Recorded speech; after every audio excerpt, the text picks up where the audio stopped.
Good morning students. हम लोग पढ़ रहे हैं चैप्टर नंबर 8 और अभी तक चैप्टर नंबर 8 की इसके पहले 2 वीडियो मैं अपलोड कर चुकी हूँ। अब ये चैप्टर नंबर 8 की 3rd वीडियो है। हमने चैप्टर 8 में फर्स्ट वीडियो जो बनाई थी उसके अंदर हमने डिस्कस किया कि ऑब्जेक्ट क्या होता है, क्लास क्या होती है और मेथड क्या होती है। मैंने आपको बताया कि क्लास बेसिकली ब्लूप्रिंट होती है।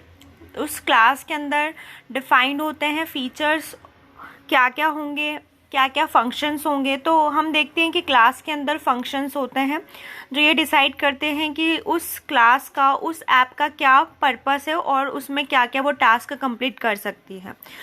एक क्लास होती है और उसके अंदर हमने मेथड्स बनाए।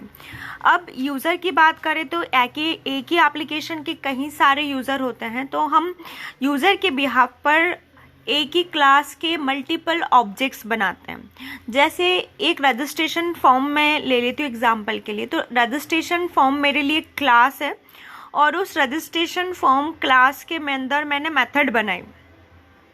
मेथड में मैंने जो ऊपर का ब्लॉक लिया उसके अंदर यूज़र से उसका एकेडमिक रिकॉर्ड लिया और जो सेकेंड ब्लॉक लिया उसमें मैंने यूज़र से उसके मैं फैमिली बैकग्राउंड के बारे में डिटेल्स ले ली। तो यहाँ पर मैंने एक ही क्लास के अंदर 2 मेथड बनाई और ये जो रजिस्ट्रेशन फॉर्म है, जो मेरी क्लास है रजिस्ट्रेशन फॉर्म, उसके सिर्फ 2 ही फंक्शन होंगे। लेकिन जो ये क्लास बनी है, वो जो रजिस्ट्रेशन फॉर्म क्लास बनी है, क्या वो फॉर्म मैंने सिर्फ एक ही स्टूडेंट के लिए बनाया है? नहीं। इस रजिस्ट्रेशन फॉर्म को स्टूडेंट 1 भी यूज़ करेगा, स्टूडेंट 2 भी यूज़ करेगा, 3 भी यूज़ करेगा और पता नहीं जितने स्टूडेंट इस स्कूल में एडमिशन लेते जाएंगे उतने ही बार इस फॉर्म का यूज़ होता जाएगा। तो आपने देखा क्लास 1 है, उसमें मेथड्स भी डिफाइंड है, लेकिन क्लास और ये पूरी कंप्लीट मेथड का मेथड यूज़ करते हुए जो हमने एक क्लास बनाई है, इस पूरी क्लास के कई सारे ऑब्जेक्ट बनेंगे, कई सारे स्टूडेंट इसको यूज़ करेंगे, मतलब कि कई सारे इसके ऑब्जेक्ट बनेंगे। ऑब्जेक्ट 1 में उसका नाम, पता, एड्रेस अलग होगा। ऑब्जेक्ट 2 में भी सेम सारी चीज़ें डिफरेंस होगी। तो हम जितने यूज़र क्रिएट करते जाएंगे उसके बारे में अलग अलग चीज़ें आती जाएगी। तो ये हमने पढ़ा था वीडियो नंबर 1 में। देन वीडियो 2 में हमने पढ़ा सोर्स कोड, ऑब्जेक्ट कोड और बाइट कोड के बारे में। उसके बाद साथ ही हमने पढ़ना स्टार्ट किए थे लिटरल्स किसे कहते हैं, टोकन्स किसे कहते हैं, इवेंट कैसे कहते हैं। जब हम लिटरल्स पे आए तो लिटरल्स पे मैंने इसके प्रीवियस वीडियो में ब्रीफ में बताया है कि जिस तरीके का हम डेटा लेते हैं, यदि हम नंबर्स लेते हैं तो उसके लिए इंटीजर आएगा, यदि हम पॉइंट वाले नंबर लेते हैं तो उसके लिए फ्लोट आएगा। अगर हम ए बी सी से वैसे एक सिंगल एक करेक्टर लेते हैं, या तो मैंने ए अकेला लिया या सी या डी, तो इस तरीके से अगर हम सिंगल करेक्टर यूज़ करेंगे तो करेक्टर लिटरल यूज़ होगा। या यदि हम पूरा नाम लेंगे या पूरी एक लाइन लिखना चाहेंगे तो उसके लिए हमको स्ट्रिंग लेना पड़ेगा। और बुलियन का मतलब होता है, इसमें 2 ही कंडीशन होती है, या तो स्टेटमेंट ट्रू होगा या तो स्टेटमेंट फॉल्स होगा। तो हमने लिटरल्स को भी पढ़ा और उसके टाइप्स को भी डिफाइन किया। साथ ही हमने बताया कि आइडेंटिफायर्स किसको कहते हैं। जावा में कुछ शब्द पहले से ही डिफाइंड होते हैं, उन्हें हम कीवर्ड्स कहते हैं। जैसे जावा ने पहले ही बता रखा है कि एग्जिट का मतलब क्या होगा, तो आप एग्जिट को अपने हिसाब से नहीं यूज़ कर सकते, उसका अपना एक पर्पस है, उसका एक अपना वर्क है। जावा में पहले से ही बताया कि पब्लिक का मतलब है कि इसको कोई भी यूज़ कर सकता है। तो इस प्रकार के वेरिएबल्स के आगे आपने अगर पब्लिक लिखा या मेथड के आगे आपने पब्लिक लिखा तो ये किसी भी क्लास में या किसी भी फंक्शन में यूज़ होने वाले शब्द होंगे। तो पब्लिक का मतलब भी बता रखा है उन्होंने। तो ये जो कुछ वर्ड्स है जिनका पहले ही जावा में डिफाइन किए गए हैं उसे हम कीवर्ड्स कहते हैं। इसके अलावा जितने भी वर्ड्स बचते हैं वो हमारे आइडेंटिफायर्स हो जाते हैं। आइडेंटिफायर्स वो शब्द होते हैं जो यूज़र खुद डिसाइड करता है। जैसे कोई प्रोग्राम बना रहा है तो प्रोग्राम में अपने मन से उन्होंने ABC ले लिया, आप चाहे तो XYZ ले लें। तो इस तरीके से हमने आइडेंटिफायर को भी स्टडी किया।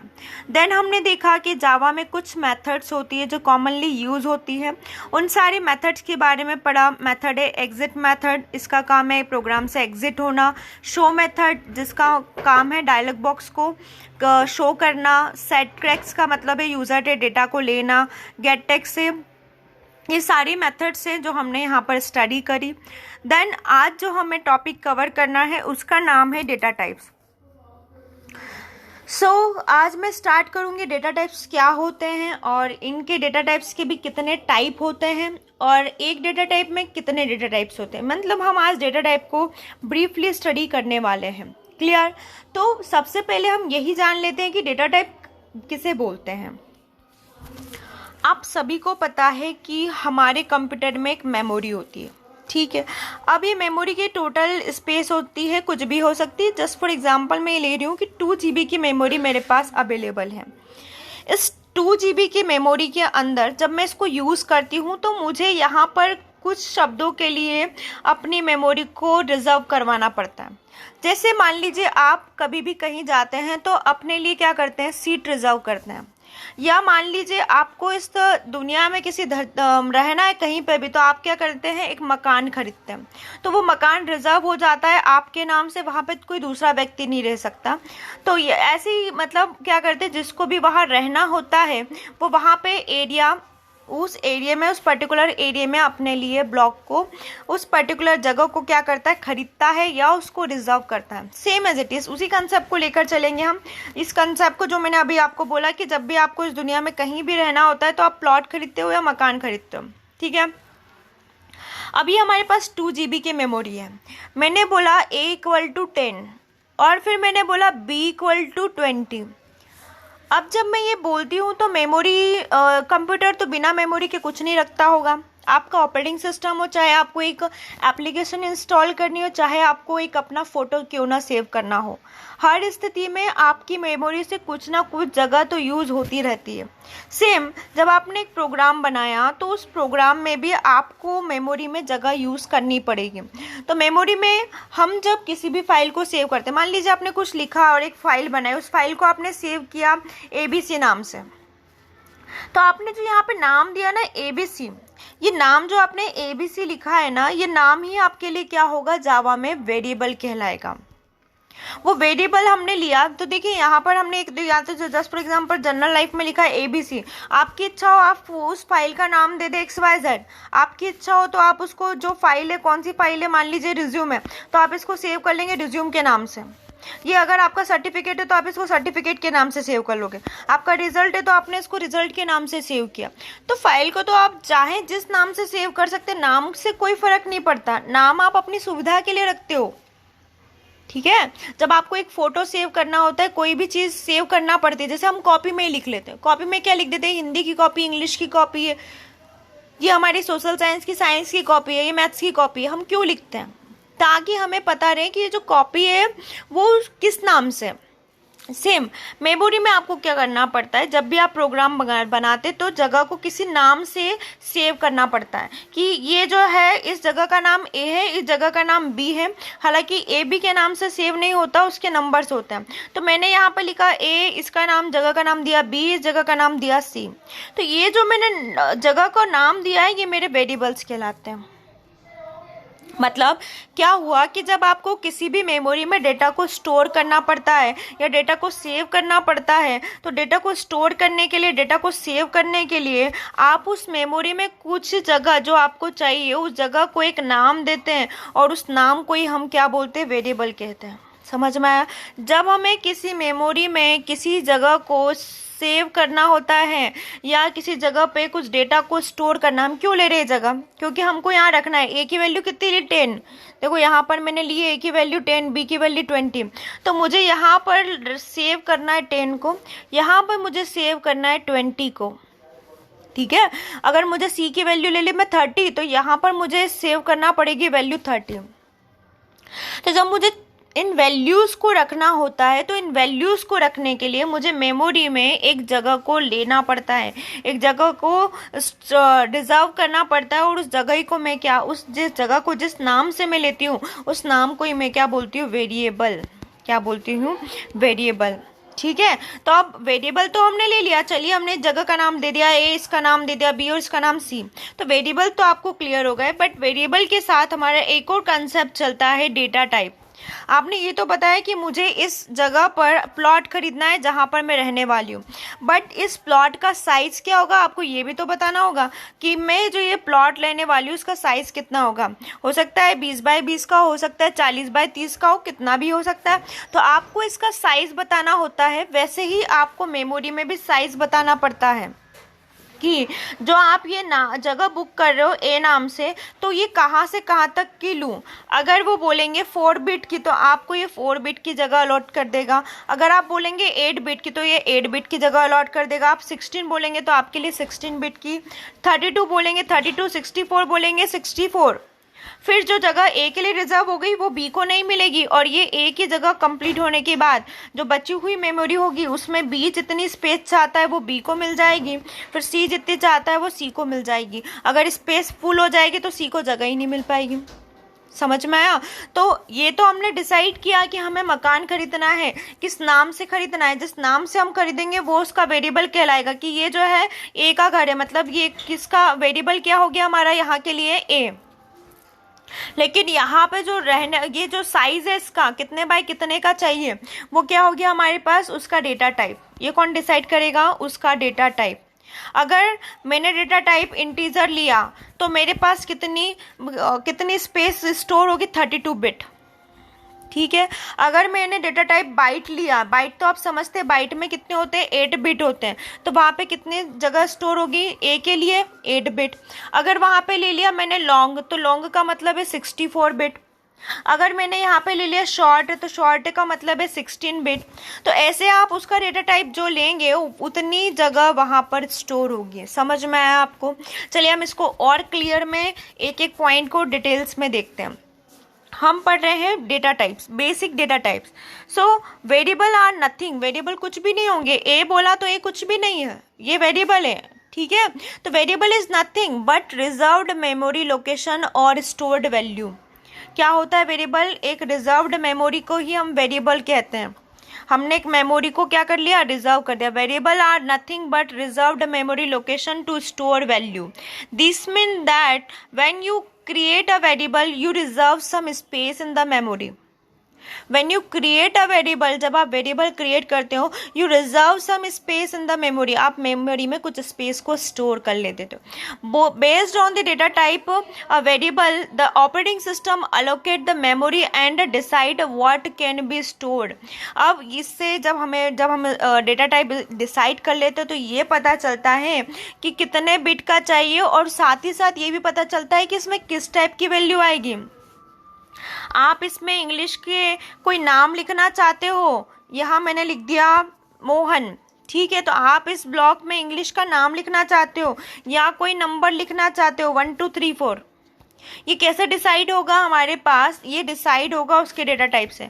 वेरिएबल से हमने मेमोरी तो रिजर्व कर ली, but which type of data type, which type of data और how long space you want in a memory will be decided using the variable.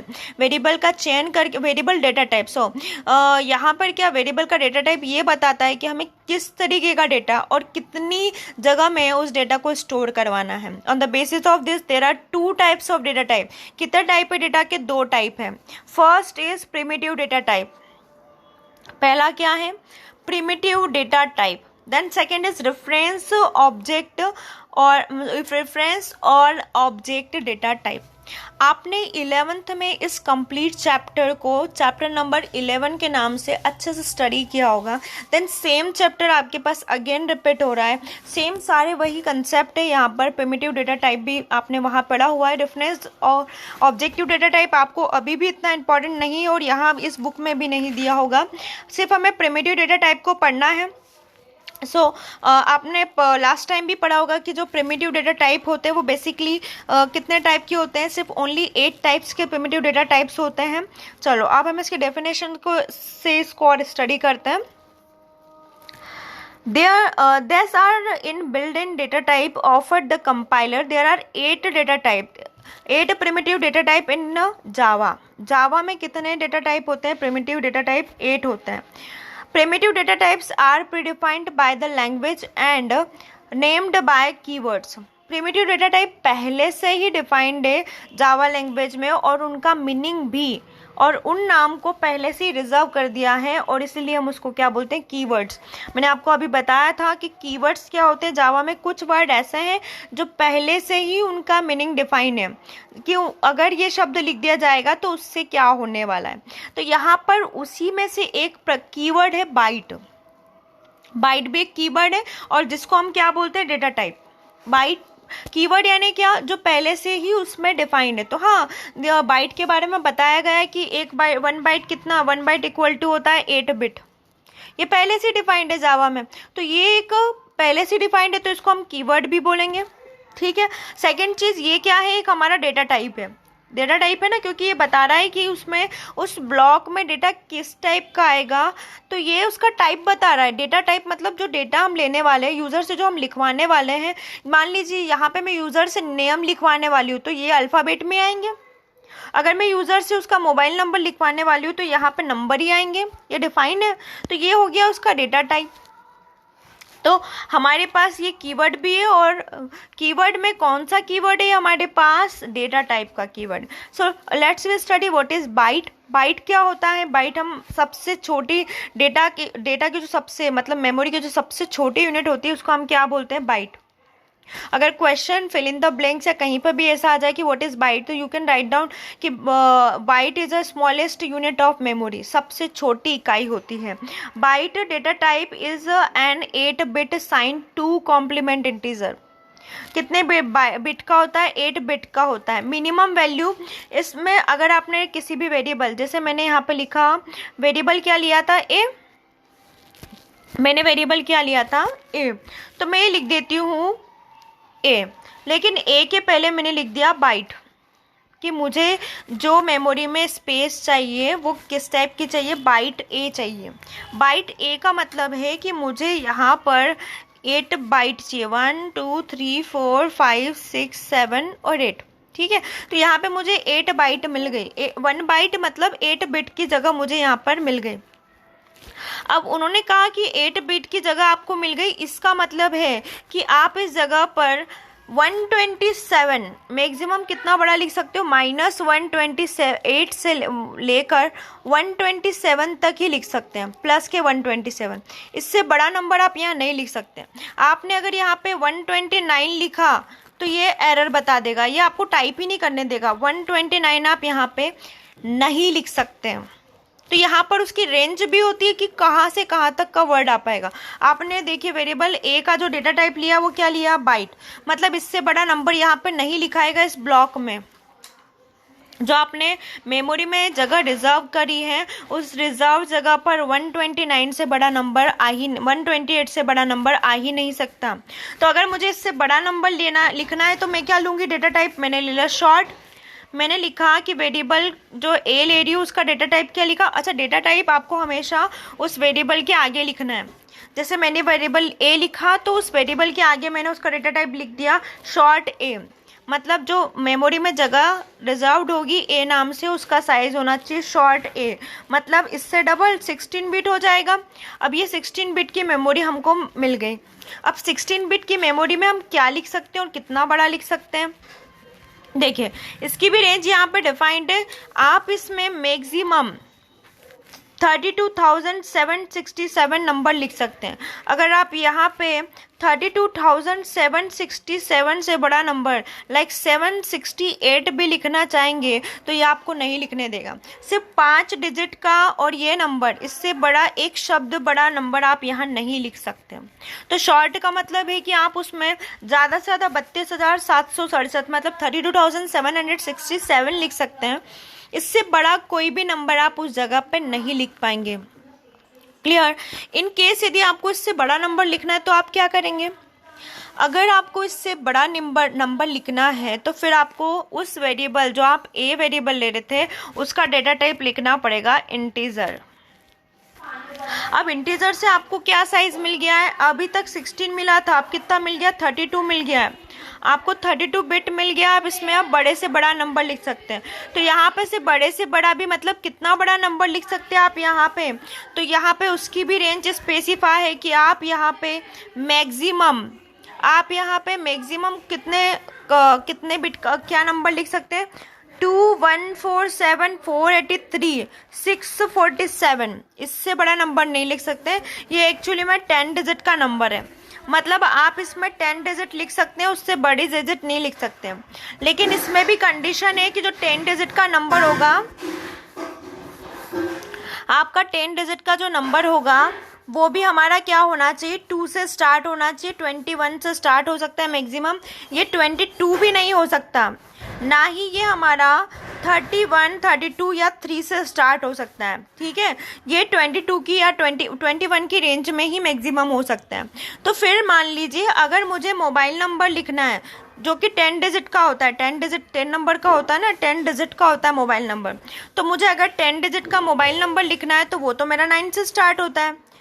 ठीक है, आपका मोबाइल नंबर काय से स्टार्ट होता है, 9 से। तो मैं यहाँ पर एक मोबाइल नंबर भी नहीं लिख सकती हूँ अगर मैंने उसका डेटा टाइप क्या लिखा है, इंटीजर। तो मुझे इसके लिए क्या करना पड़ेगा, इससे भी बड़ा डेटा टाइप यूज करना पड़ेगा। तो इंटीजर से भी बड़ा डेटा टाइप कौन सा है, लॉन्ग। लॉन्ग हमें रेंज देता है 64 बिट की। लॉन्ग हमें कितनी रेंज देता है, देखिए यहाँ पे लिखा 64 बिट। आपको लॉन्ग से मिलेगी 64 बिट लिखने की कैपेसिटी, और जो नंबर यहाँ मैक्सिमम लिखा जा सकता है वो है 9223,372। ये इतना बड़ा नंबर, इतनी बड़ी डिजिट का नंबर आप यहाँ पे लिख सकते हैं। सो आपकी प्रॉब्लम जो आपको एक मोबाइल नंबर लिखना था उस ब्लॉक में, या मोबाइल नंबर स्टोर करने के लिए आपको मेमोरी में किस टाइप का डेटा टाइप लेना पड़ेगा, उस वेरिएबल के लिए किस टाइप का डेटा टाइप लेना पड़ेगा, तो आप क्लियर है कि जो मेरी मेमोरी है उसके अंदर मुझे अगर 10 डिजिट का कोई मोबाइल नंबर लिखना है तो आप उसका डेटा टाइप क्या लेंगे, लॉन्ग, लॉन्ग ए। तो लॉन्ग ए से क्या होगा, उस मेमोरी में ए नाम से जगह स्टोर हो जाएगी जिसमें कि आप 10 डिजिट का बड़े से बड़ा नंबर लिख सकते हैं। क्लियर। तो यहाँ मैंने अभी आपको 4 डेटा टाइप के बारे में डिफाइन किया है। नेक्स्ट अब हम इसके आगे जो और डेटा टाइप है उन्हें स्टडी करते हैं। देन जैसा कि मैंने आपको बताया कि अभी हमने पढ़ा था लिटरल्स के बारे में। लिटरल्स में हमने देखा कि फ्लोट क्या होता है, जब भी हमें कोई पॉइंट की वैल्यू सेव करना होती है, जैसे मैंने लिखा 2.4, 3.4, 3.5, 3.14, तो मुझे जब पॉइंट की वैल्यू स्टोर करना होती है तो इन पॉइंट की वैल्यू को स्टोर करने के लिए मैं फ्लोट डेटा टाइप का यूज़ करूँगी। मतलब वही बात हुई कि मेमोरी में एक जगह रिजर्व्ड है, इस जगह के नाम का मैंने अगर ए वेरिएबल ए लिया है तो उसका डेटा टाइप मुझे अब क्या लेना होगा, फ्लोट। जैसे मैं वेरिएबल के आगे फ्लोट लिखूंगी तो मैं यहाँ पे 3.14 भी लिख पाऊंगी। अभी तक मैं सिर्फ इंटीजर लिख पा रही थी, लेकिन अब मैं इस इंटीजर में पॉइंट वाली वैल्यू को भी स्टोर कर पाऊंगी। तो ये क्या आता, फ्लोट। फ्लोट के बाद में डबल, लेकिन मुझे अगर 3.4 इससे भी बड़ी वैल्यू लिखनी है, 3.14414414141, मतलब ये पॉइंट के आगे भी बहुत बड़ा नंबर है। तो इतने बड़े नंबर को स्टोर करने के लिए मुझे उस वेरिएबल के आगे अपना डेटा टाइप चेंज करना होगा। अब मुझे ए के आगे फ्लोट ना लिखते हुए क्या लिखना पड़ेगा, डबल, क्योंकि वैल्यू वही है, हो सकता है 10 डिजिट की हो लेकिन इसके अंदर साथ में पॉइंट लगा है। तो पॉइंट वाली वैल्यू को स्टोर करने के लिए, क्या बोला मैंने, पॉइंट वाली वैल्यू को स्टोर करने के लिए सिर्फ 2 ही डेटा टाइप अवेलेबल है, first is float and second is double. Float छोटी वैल्यूज को स्टोर करता है और डबल उससे भी बड़ी रेंज की वैल्यूज को स्टोर करने के लिए रिक्वायर्ड होता है। देन हम पढ़ते हैं बूलियंस डेटा टाइप किसको बोलते हैं। तो बूलियंस मतलब सिर्फ ट्रू और फॉल्स। अगर किसी ने, अगर हम एक लिखे, मैंने वेरिएबल बनाया, इस बार मैं थोड़ा बड़े नाम से वेरिएबल बना लेती हूँ और उसका टाइप मैंने लिखा बूलियन। मैंने लिखा बूलियन और मैंने लिखा यहाँ पे वेरिएबल का नाम रिजल्ट। वेरिएबल का नाम क्या है, रिजल्ट। तो बच्चे का रिजल्ट या तो पास होगा, मतलब ये ब्लॉक या तो ट्रू होगा, या तो वो क्या होगा, फेल। 2 ही कंडीशन होगी। जब मुझे ऐसा लिखना होता है पास या फेल, मतलब या तो वैल्यू ट्रू होगी या तो वैल्यू क्या होगी, फॉल्स। 2 ही कंडीशन से, या तो ट्रू या तो क्या होगी, फॉल्स। उस केस में मुझे बूलियन को यूज करना पड़ता है। वेरिएबल जैसे मान लीजिए अभी आप ए लेके चल रहे थे तो मैं ए को ही लेकर चलती हूँ ताकि कंसेप्ट और क्लियर रहे। मैंने सेम वेरिएबल लिया, मेमोरी भी मेरे पास सेम है। उस सेम मेमोरी में मैं इस बार क्या करना चाहती हूँ, उस सेम मेमोरी में मैंने यहाँ पर वेरिएबल तो ए लिखा, लेकिन इस वेरिएबल के आगे मैंने बूलियन लिख दिया। ये बूलियन लिखने से अब ये जो ब्लॉक है मेमोरी का, इसके अंदर 2 ही वैल्यू स्टोर हो सकती है, या तो ट्रू या तो फॉल्स। अभी ट्रू लिखा है तो ट्रू अकेला ही रहेगा, अगर ट्रू नहीं लिखना है तो फॉल्स, एनी वन, कोई भी एक कंडीशन, तीसरा कोई शब्द ही नहीं है, या तो ट्रू होगा या तो फॉल्स होगा। तो जब मुझे रिजल्ट यस और नो में चाहिए होता है, या सिर्फ दो ही कंडीशंस होती हैं, तो उस केस में मैं बूलियन को यूज़ करूँगी। फिर कैरेक्टर क्या है, जैसे कि आपकी क्लास में आपका सेक्शन होता है, कौन सा सेक्शन होता है, ABC, तो मैंने वेरिएबल के आगे इस बार लिख दिया कैरेक्टर, CHAR, कैरेक्टर A। अब यहाँ पे इस ब्लॉक में जो A स्टोर है, इसमें क्या होगा, या तो आपका सेक्शन A होगा, या तो आपका सेक्शन सिर्फ B होगा, या तो आपका सेक्शन C होगा। मतलब यहाँ पे आप सिर्फ A से लेकर Z में से सिर्फ कोई ना कोई एक ही कैरेक्टर लिखना चाहते हैं। जब आपको सिंगल कैरेक्टर लिखना होता है, एक सिंगल कैरेक्टर को लिखने के लिए आपको, जब मेमोरी में आपको सिंगल कैरेक्टर लिखना होगा, तो आपको उसका डेटा टाइप क्या डिफाइन करना होगा, कैरेक्टर डिफाइन करना होगा। समझ में आया कि कैरेक्टर क्यों यूज होगा। तो इस तरीके से हमने देखा कि प्रिमिटिव डेटा टाइप जो होते हैं वो कितने टाइप के होते हैं, 8 टाइप के होते हैं। जैसे हमारे लिटरल्स होते हैं, वैसे ही हमारे डेटा टाइप्स भी होते हैं। और डेटा टाइप ये बताते हैं कि मेमोरी के उस ब्लॉक में किस प्रकार का और किस साइज़ का डेटा स्टोर होगा। अगर आपने कैरेक्टर लिया है तो कैरेक्टर टाइप का होगा, अगर आपने इंटीजर लिया है तो इंटीजर टाइप का होगा, अगर आपने फ्लोट लिया है तो फ्लोट टाइप का होगा, बूलियन लिया है तो यस और नो में होगा। तो इस तरीके से हम अलग अलग डेटा टाइप का यूज़ करते हुए उस ब्लॉक में मेमोरी को, उस मेमोरी ब्लॉक में डेटा को स्टोर करवाते हैं। नाउ अब हमारे पास नेक्स्ट है कि वेरिएबल क्या होते हैं। नेक्स्ट अपकमिंग जो भी हम वीडियो बनाएंगे उसके अंदर हम इसके डेटा वेरिएबल्स को पढ़ेंगे कि वेरिएबल्स क्या होते हैं। वैसे मैं आपको बता चुकी हूँ, जो अभी मैंने लिखा था, जो मैं बार बार यूज़ कर रही थी। जैसे मैंने लिखा कैरेक्टर A, तो ये जो A था ना, इस A को मैंने क्या बताया आपको, वेरिएबल है। जिस नाम को आप लेते हो, आप नाम कुछ भी ले सकते हो। मैंने लिखा कैरेक्टर B, B भी ले सकती हूँ। मैंने एक बार लिखा कैरेक्टर रिजल्ट, रिजल्ट भी ले सकती हूँ। मैंने एक बार लिखा कैरेक्टर सेक्शन। तो ये तो आपके ऊपर डिपेंड करता है, आप कोई भी नाम लिख सकते हो। वेरिएबल, वेरिएबल का मतलब ही होता है परिवर्तित, कुछ भी परिवर्तित शब्द आप यहाँ पे यूज़ कर सकते हो अपनी सुविधा के अनुसार। जैसे आप किसी फाइल को रिज्यूम के नाम से सेव करोगे, किसी को रिजल्ट के नाम से, किसी को कंपनी के नाम से, तो आप, ये आपके ऊपर डिपेंड करता है कि आप उस फोटो को या फाइल को किस नाम से सेव करना चाहते हैं। जिस भी नाम से आप सेव करेंगे वो आपका वेरिएबल कहलाता है। ठीक है, जावा में इसको डिक्लेयर कैसे करते हैं वो आपको स्टडी करना है। साथ ही साथ ये भी आपको पढ़ना है कि जावा में वेरिएबल्स के कितने टाइप होते हैं। बेसिकली यहाँ पे जावा में वेरिएबल्स के 2 ही टाइप होते हैं, लेकिन यहाँ अगर बात की जाए ओवरऑल तो 3 टाइप के वेरिएबल होते हैं, लोकल वेरिएबल, इंस्टांस वेरिएबल और स्टैटिक स्टैटिक या क्लासिक वेरिएबल। ठीक है, तो लोकल वेरिएबल्स जिनका स्कोप एक लिमिट तक होता है वो लोकल वेरिएबल कहलाते हैं। क्लास और स्टैटिक वेरिएबल जिसका, या इसको हम ग्लोबल वेरिएबल भी कहते हैं, जिसका स्कोप एक पूरी क्लास में रहता है, या ओवरऑल वो स्टैटिक होते हैं, मतलब नो चेंज वाली कंडीशन। देन हम इसके अंदर कुछ मेथड्स और डिफाइन किए, उसको कंप्लीट करेंगे। और उसके बाद लास्ट में हमें ऑपरेटर्स पढ़ना है, और ऑपरेटर्स के बाद आपका चैप्टर नंबर 8 कंप्लीट हो जाएगा। क्लियर, तो हमें कुछ ही पॉइंट्स है जो अब इसमें कंप्लीट करना है। मोस्टली मेनली यहाँ पर 2 वीडियो और बनेगी, उसके बाद मे भी कम वीडियो बने, और उसके बाद ये चैप्टर कंप्लीट हो जाएगा। ठीक है, तो अगर आपको कोई भी डाउट है तो आप मुझे क्वेश्चन कर सकते हो। Thank you so much.